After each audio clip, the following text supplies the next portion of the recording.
Dumb and stupid watercolor hacks that I wish I had known when first starting watercolor or a lot earlier than when I actually learned them. So the next thing I'm going to be talking about are common terms that I feel like are thrown around a lot when you are studying specifically watercolor paint.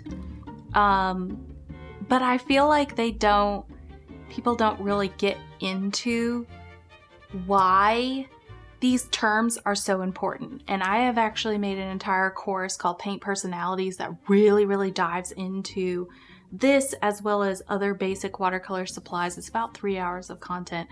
So I'm going to be sharing with you more of a condensed version of that particular course. But if you're interested, I'll make sure also to link that down below. So the very first factor that I'm sure all of you have heard is transparency and opacity. This is probably the biggest topic talked about with watercolor paints, I would say, on YouTube when you're doing beginner stuff. So basically the test is you put basically a black line on, and if you paint over that black line with your watercolor paints, if the colors are opaque, it will look like the color is sitting on top of the black line. And if they're transparent, they will sink below the black line when they have dried. And if they're somewhere in between, they'll kind of look like it kind of has this chalky kind of transparent in between, where the color is slightly sitting on top and you can see kind of the pigment sitting on top, but at the same time you can kind of see the black line through it. So why does this matter? A lot of people who are in the watercolor community, they love and they swear by transparent watercolors. They're like, that's all I'll use, and that's perfectly fine. When you are painting with transparent watercolors, keep in mind that the color is basically going to tint the paper. So you're using actually the white of the paper to shine through, and kind of the way I like to describe it is think of stained glass.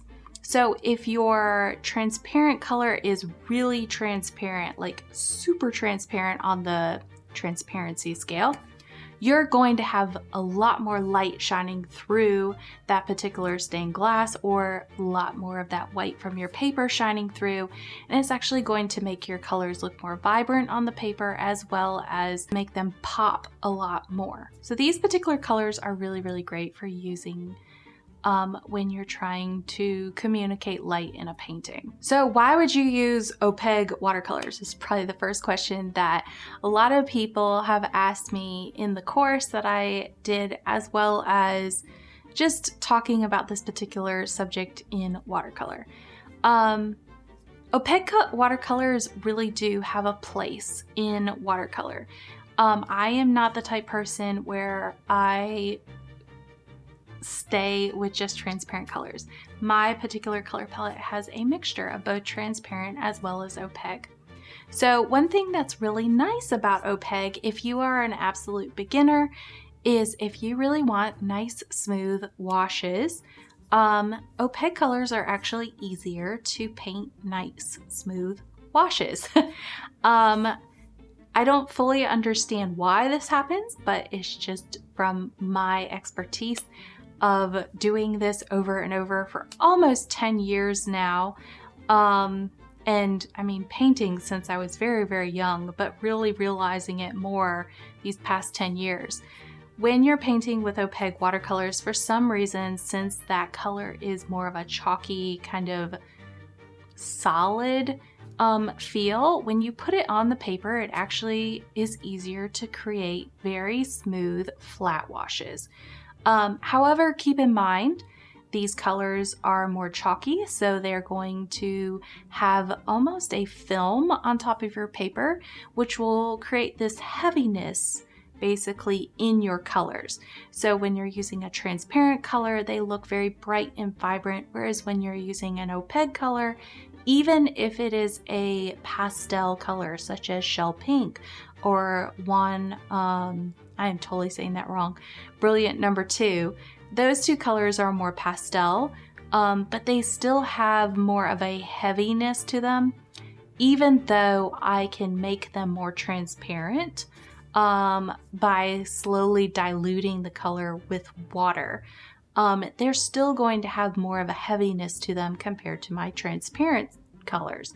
However, they're really nice for doing backgrounds that I want more of a smooth texture to the background. I don't want a lot of different kind of streaks, I would say, of paint brush look.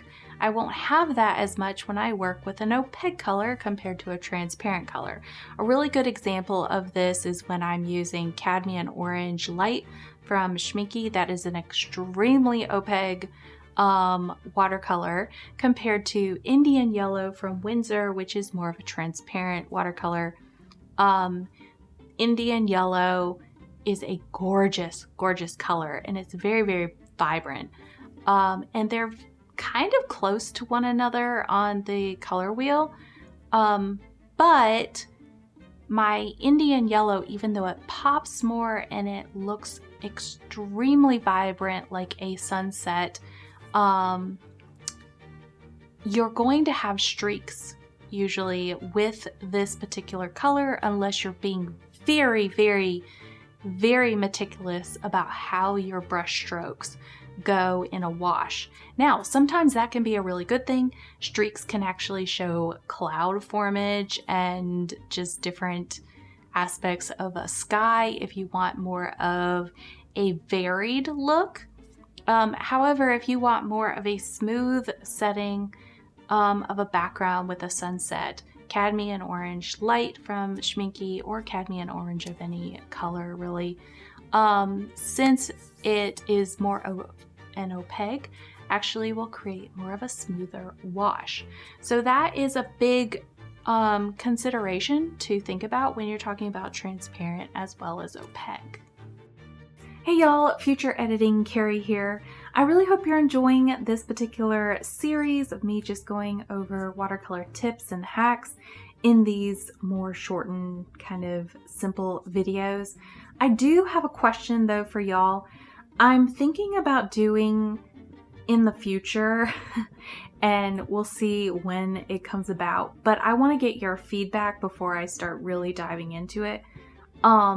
I'm thinking about doing maybe some mini tutorials in the future, but I was wondering, would y'all like me to do maybe mini tutorials on abstract kind of watercolor techniques? I did an exploratory watercolor course that did really, really well inside of Watercolor Misfit land, and I could do similar stuff to kind of that.